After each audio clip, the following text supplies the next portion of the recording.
good afternoon, and welcome to Straight Grown Talk. Today we have two hot, great topics. One is love dependency, and the second one is let's talk immigration. Now, before we get started, I do want to thank our sponsors. As you can see, they're rolling behind us for sponsoring the show and for giving us information that is valuable to the community.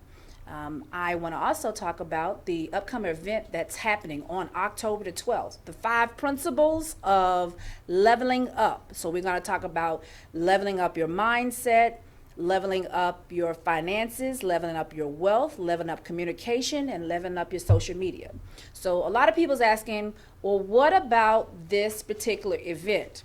Well, this event came from I'm Grown Now What? So, for 3 years, I talked about the first introductory steps into adulthood and financial literacy. So on year 3, I decided it was time for you guys to come out of that phase and let's step up into the next phase. So all the mediocre tricks and trades and all the things that you've learned in the past that's no longer working, this event is for you. We will cover all the things that you need to know about leveling up to your next level. And notice I said to your next level because my level is not yours. Everybody is uniquely designed. So when we come back shortly, we're going to talk about some of those issues and concerns about love and dependency. And we also going to talk about a hot topic that's going on that our president is wearing us thin on, which is immigration. Be back shortly. See you guys soon.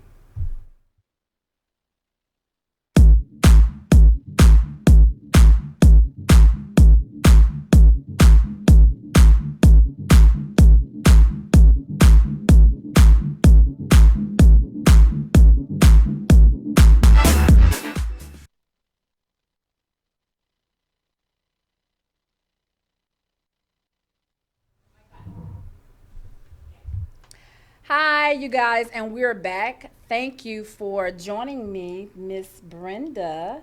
And I am honored to have you a part of the show and as a guest on the show. You came a long way to the show on the behalf of her granddaughter. I am very grateful that she even gave me the opportunity to be able to interview on our show, Straight Grown Talk, which is the community based show. It is to enlighten our communities about authors such as yourself and get you out there into the public's eye.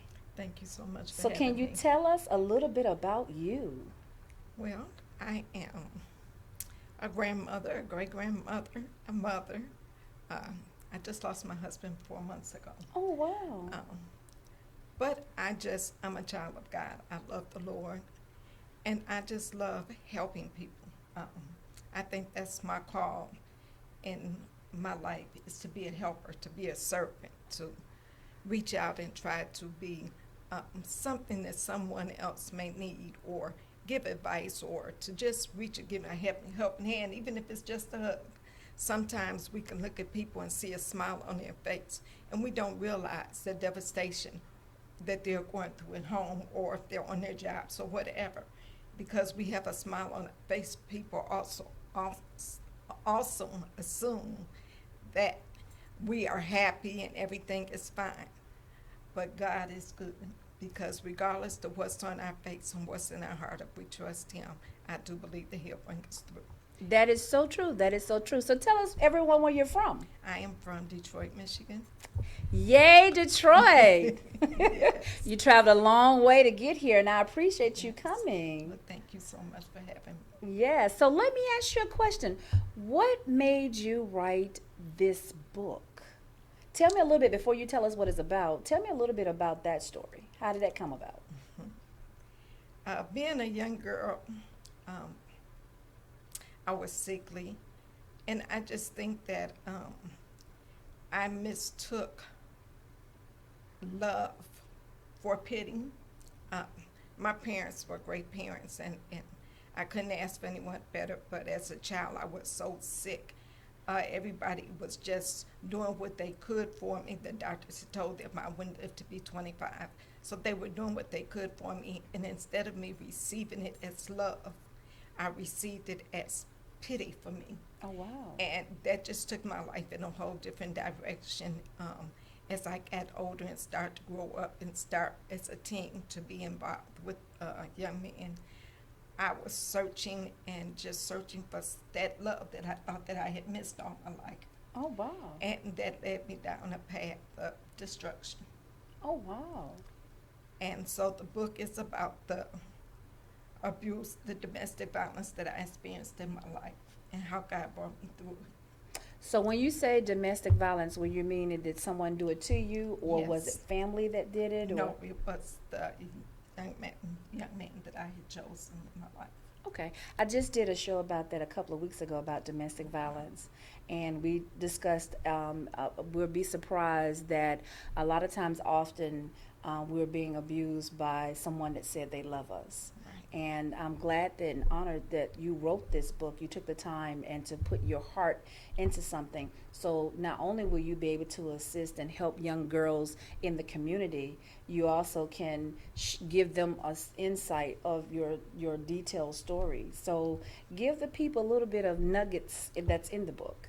Well, first of all, I started off by talking about how we raise our girls and how my mother raised me. I was raised with a lot of love. But my mother and my father married. My mother was 16, my father was 21. My mother didn't know much. And she gave me what she had. And what she did, she raised me to prepare me for a man and how to love a man and take care of a man.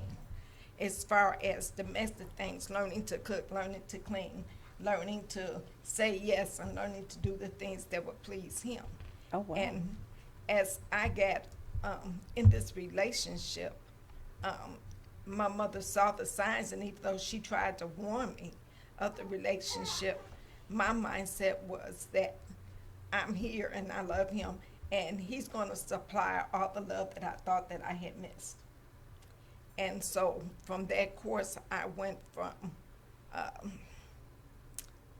just small things of being mistreated that I just pushed to the side, and I never looked at them as being abuse, name calling, Okay.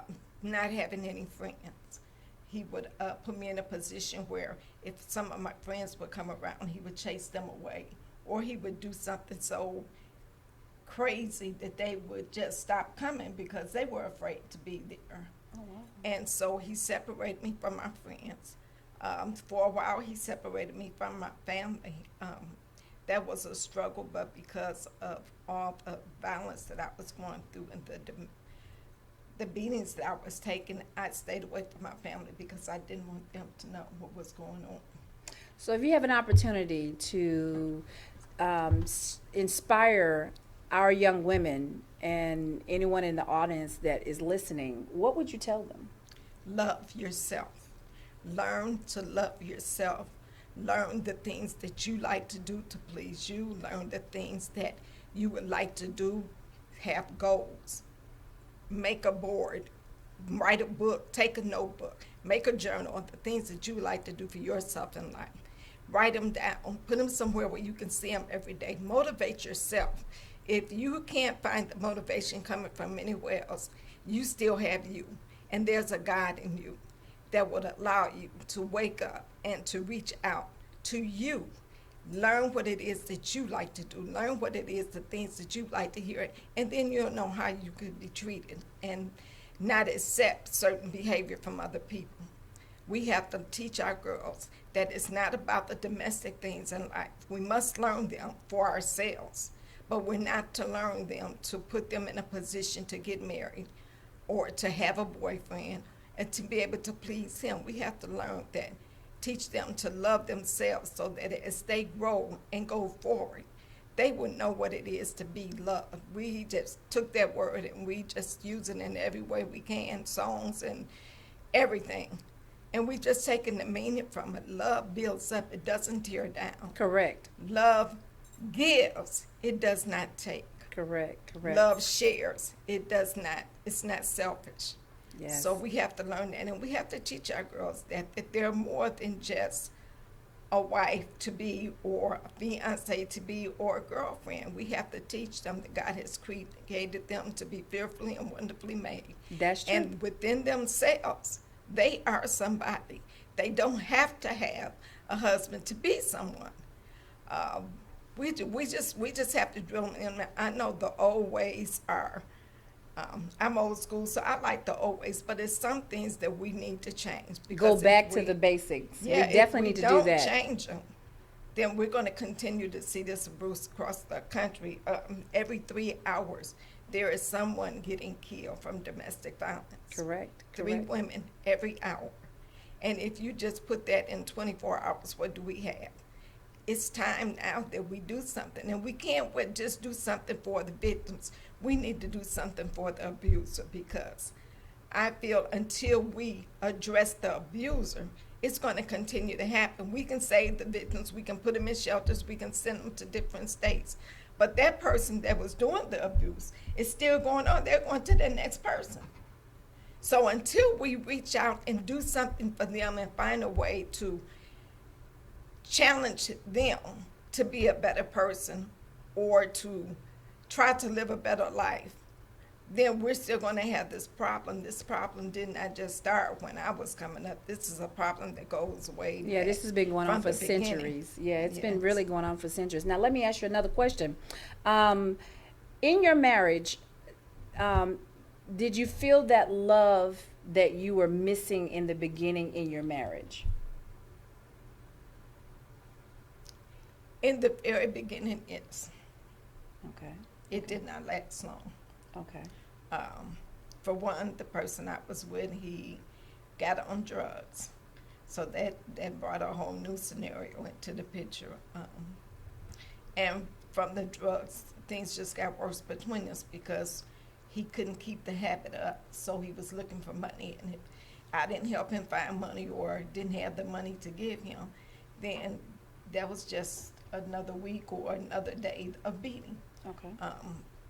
When people have a mindset, get in the mindset that they are somehow in control of you, then it doesn't take much to set them off. Because anytime they see that control kind of dying Slipping. down, Yeah. then that sets them off.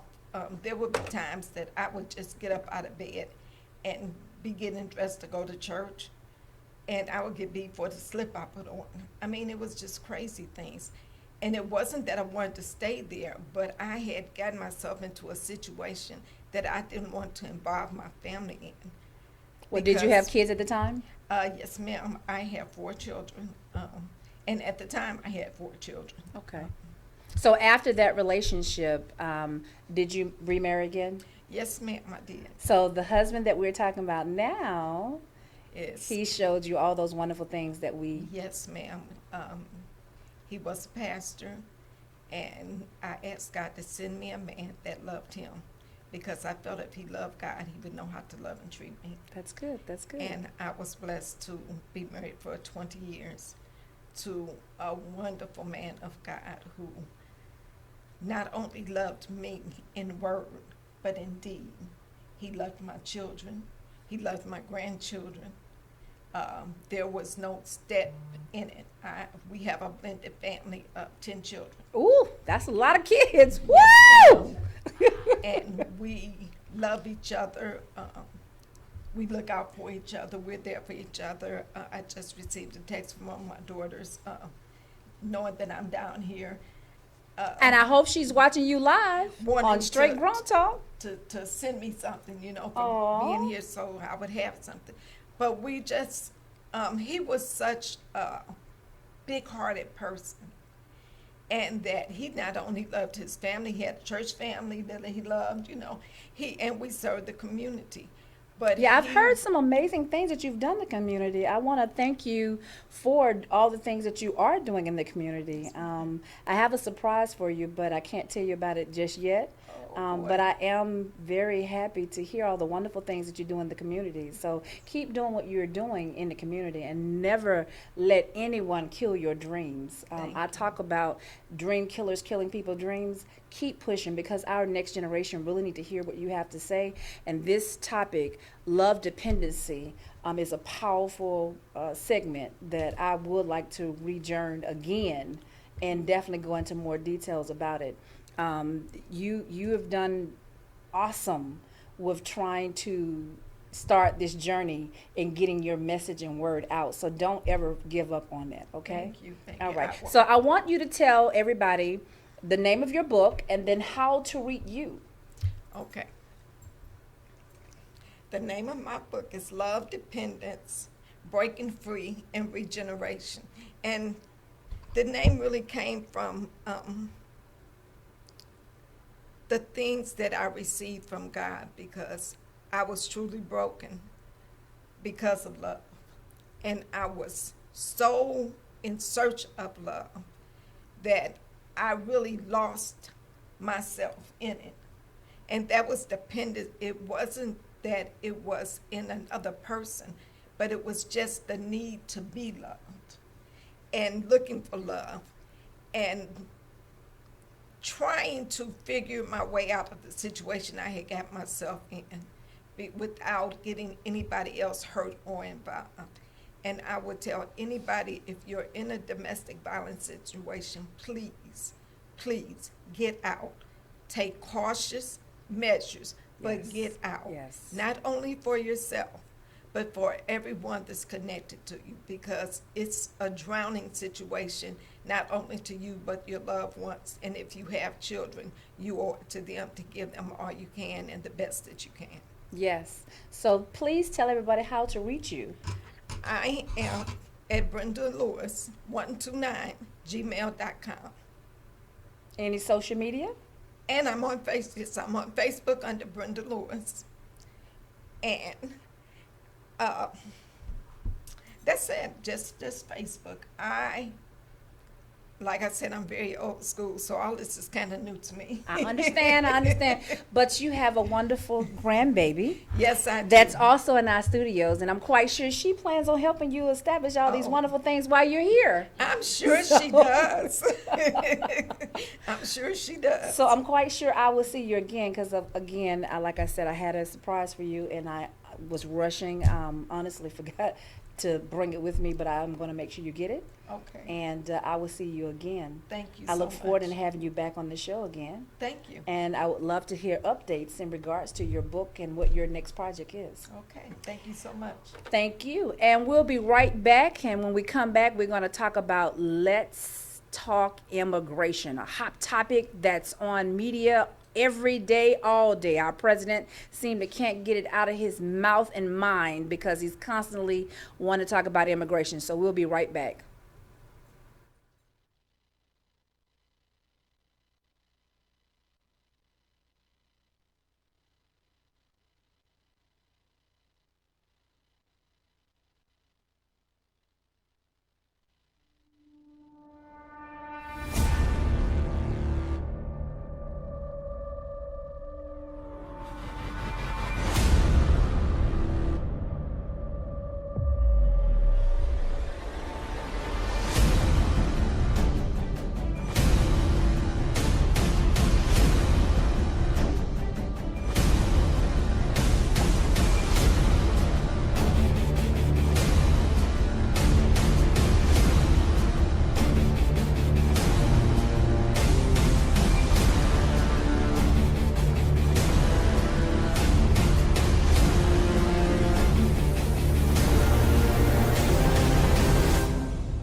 Hi, everyone. We are back, and we're back with Mrs. Lawrence, Miss Georgia Lawrence, the proud attorney. I believe you're in Gwinnett County, correct? Marietta Cup Company. Marietta, I do apologize for that. It is an honor. I wanted to bring you on the show because we are having a lot of questions going on about immigration. And I was thankful that you reached out to my post and answered the calling. I do appreciate that. And thank you for having Miss me. Lawrence is also going to be one of our main speakers at the upcoming event Level Up that you see right behind you.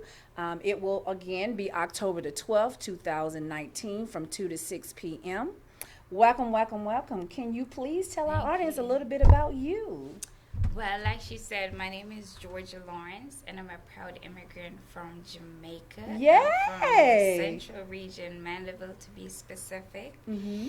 And here in Georgia, I've been a practicing attorney for the past year where I focus mostly on civil litigation. Okay. And I also do a lot of pro bono immigration work in the community. Oh, wow. I'm also a published author of a book, Purpose Through the Pain. Yes. And I have another book coming out in October called 1051. Wait. Repeat that again. Yes. It's coming out when? October. October. So Any day in October? I don't have a day as yet. Okay, so Yes. you know you're gonna have to call us or go on social media with us to talk about the book when it get ready to come out. I You know that, will. right? I Okay. will. All right. I do want you to tell what it's entail about, and give our audience a little bit negative about it. But I want you to discuss your book that you have already out. Okay, this book, Purpose Through the Pain, it's a memoir where basically talk about my life being an immigrant from Jamaica, Okay. some of the struggles that I had to overcome going through college, and how holding steadfast to God's words was able to help me break through some of the challenges. And it also has a lot of nuggets in there that's based on purpose, because one of my goals in writing the book was to help people that are on a similar journey to find their purpose in life. It is available on Amazon, as well as someone can reach out to me to get a copy of the book. And I Come in. and I also use it for a lot of different speaking engagements where I normally speak to young people or college students. As you guys saw, her book cover was up just then, so that you all can see the book that she's talking about.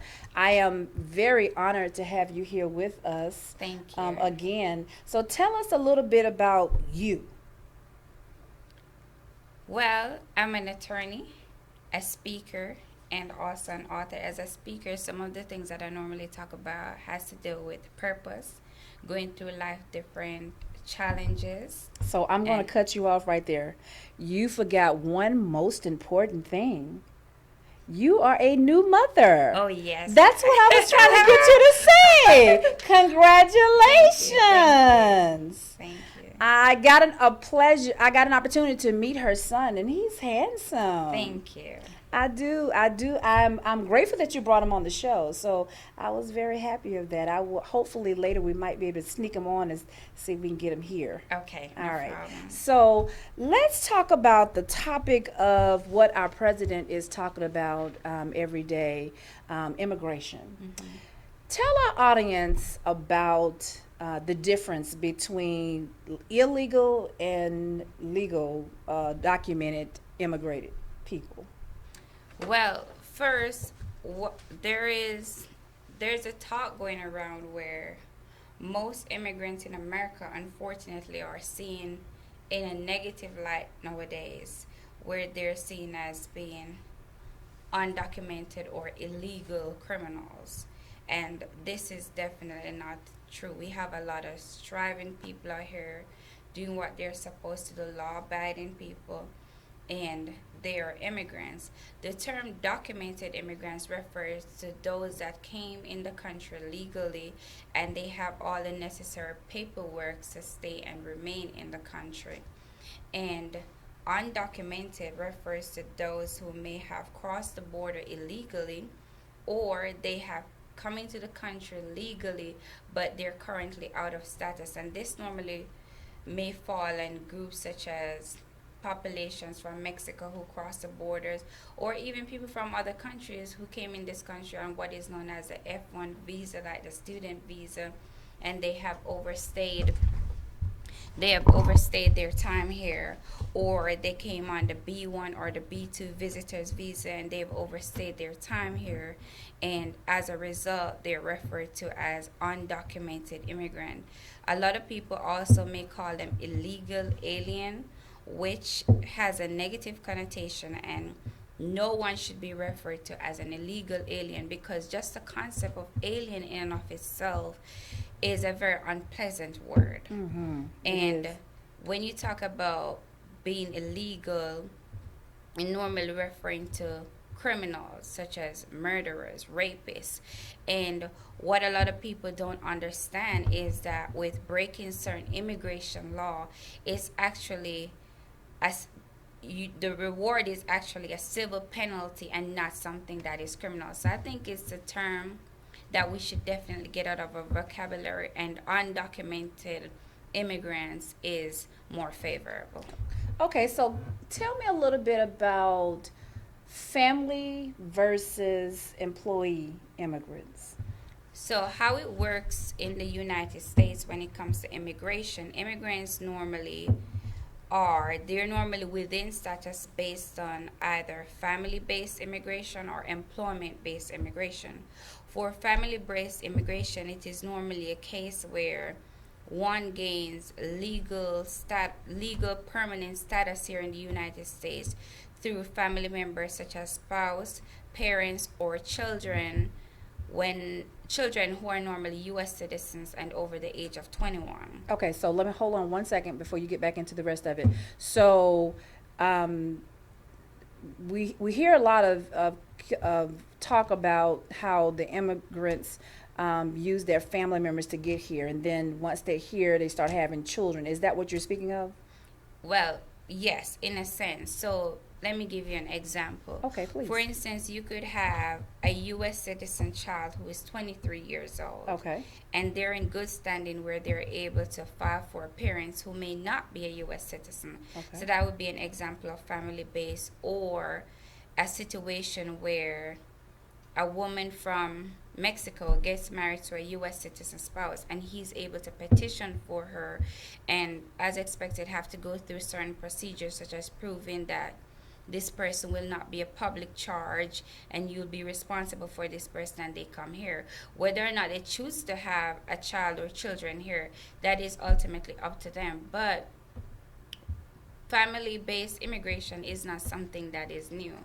In all aspects, we're all immigrants because we all came from somewhere else. Correct. And as to employment-based immigration, this is not, it's done through the Department of Homeland Security too, but it's usually under a labor bracket where people come in based on different visas, such as you have the H1 visas, O visas, P visas, and all those are different categories based on the skill set that you're coming in with. For instance, if you're getting an O visa, that's based on you having some extraordinary ability that you're able to contribute to the United States.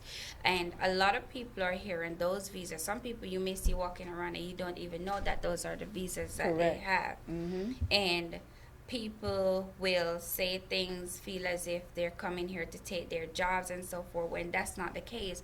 Because when we look at the statistics, we see that immigrants do have a lot to contribute to this country. I myself am an immigrant, and I do not depend on certain things that the government has to offer. I work hard for what I have. Yeah, they have a very unpleasant stigma about immigrants or foreigners here. Yes. In regards to most of them come over here and get on our system, and they suck it up and take all the money that they make back to their home countries. And I'm like, a lot of times that's not the case. That's not the They're case. actually here to become citizens and want to be a part of us, but we often push and shun them away, just like our president is doing now with make it harder for them. I understand that you have to have rules and regulations in place, but the things that he's doing to immigrants is, I think, very hurtful. I do understand that we have to, I wish that we could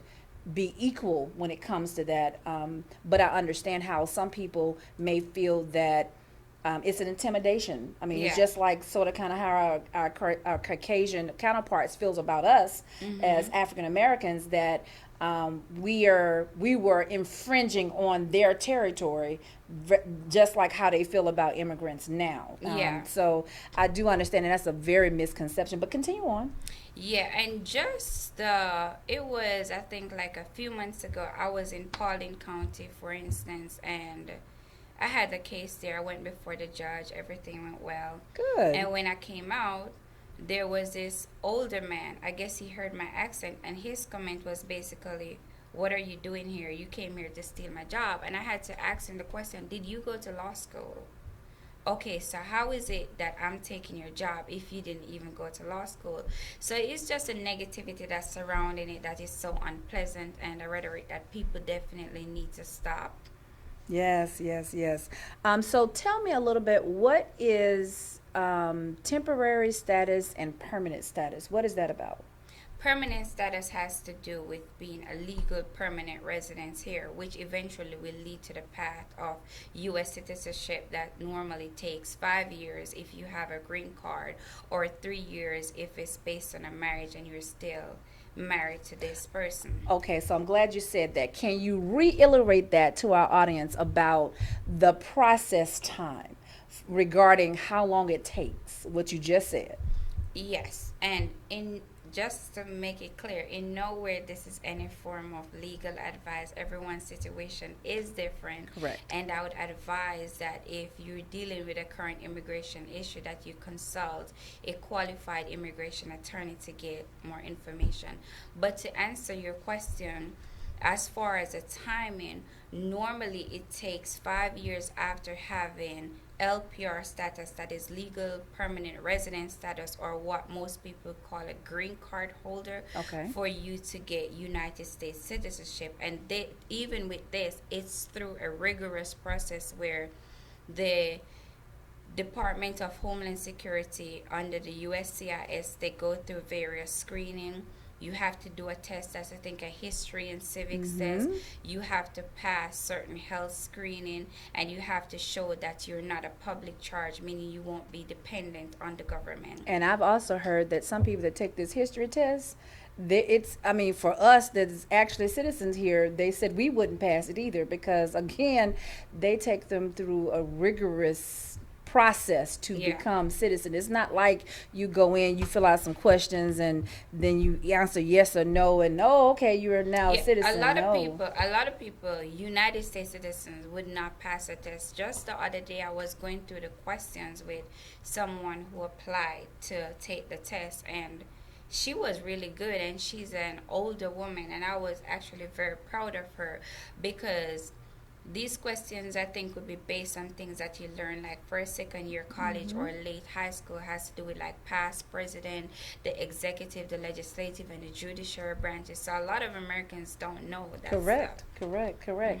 And they have no interest in it because, again, they took a lot of this information that you guys have to learn out of our school systems, and I call it basically they're dumbing us down instead of learning all these important factors that we know. I mean, I remember a long time ago where you could ask a kid, well, who was the president 3-4 years ago? Now, if it's not in a book or they're not talking about it in current events, kids today don't know. Oh, That's I don't true. know. I mean, the only one they remember right now is Barack. Yes. But, and that's just the previous president. But however, we had other presidents before them that did wonderful and great things.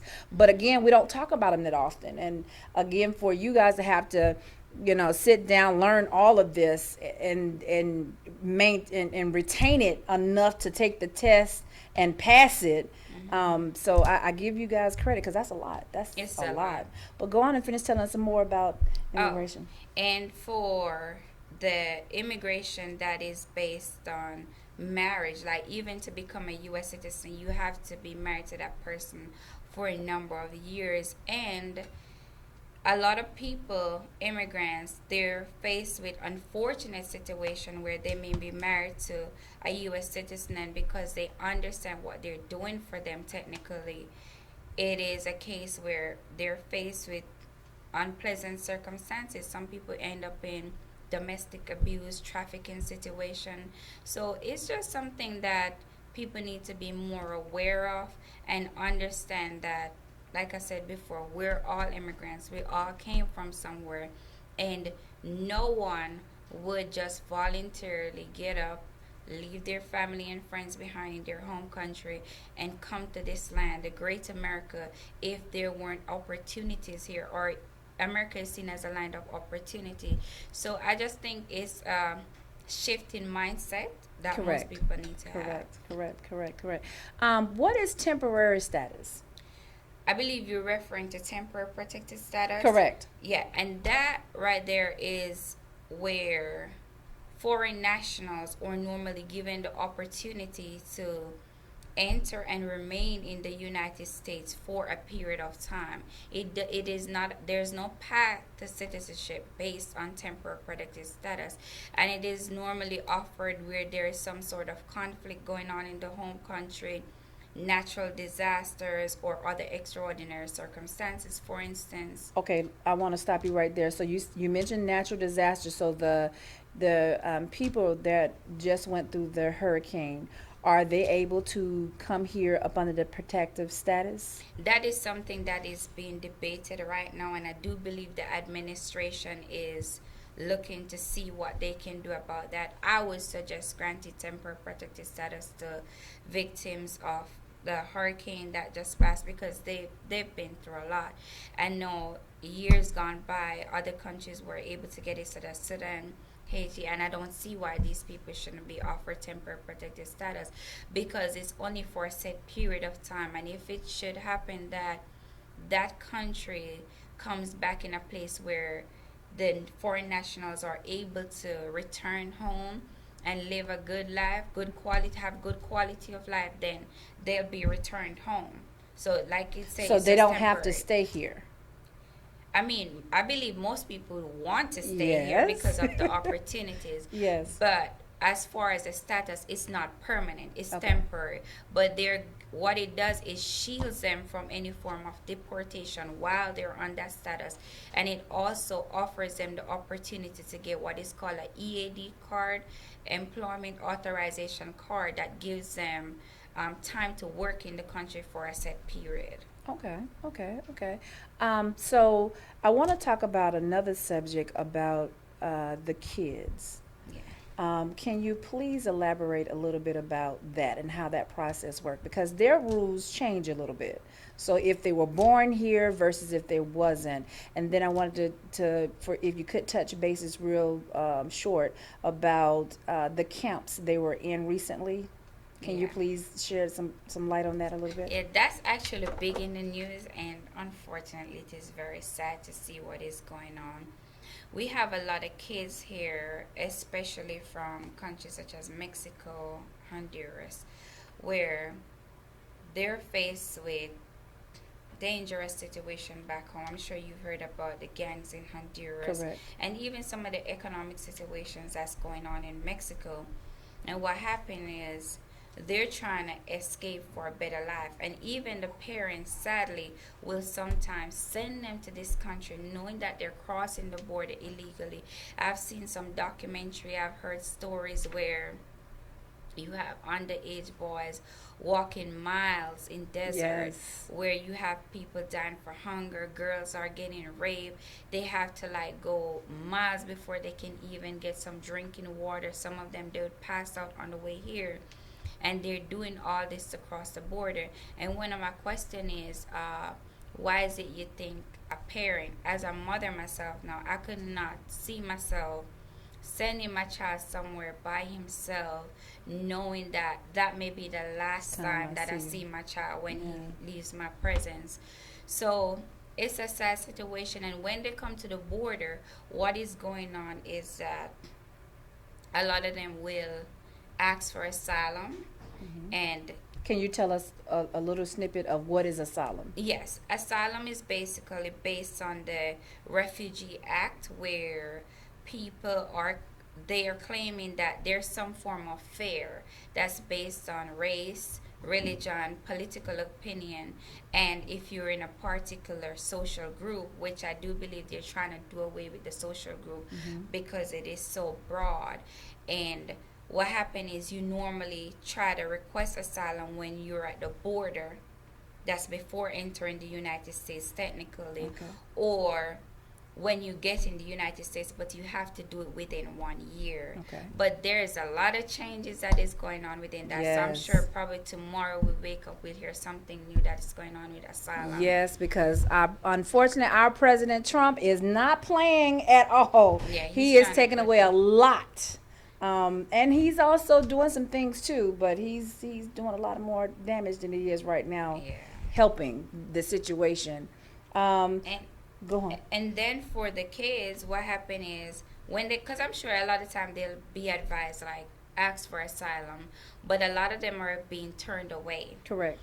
And then you have in the detention centers, in the news since recently, we've heard about kids being raped, kids not getting enough food, things, necessities such as toothpaste not being regarded as necessities. So it's just a lot of very unpleasant thing that's going on and something we don't wish upon kids.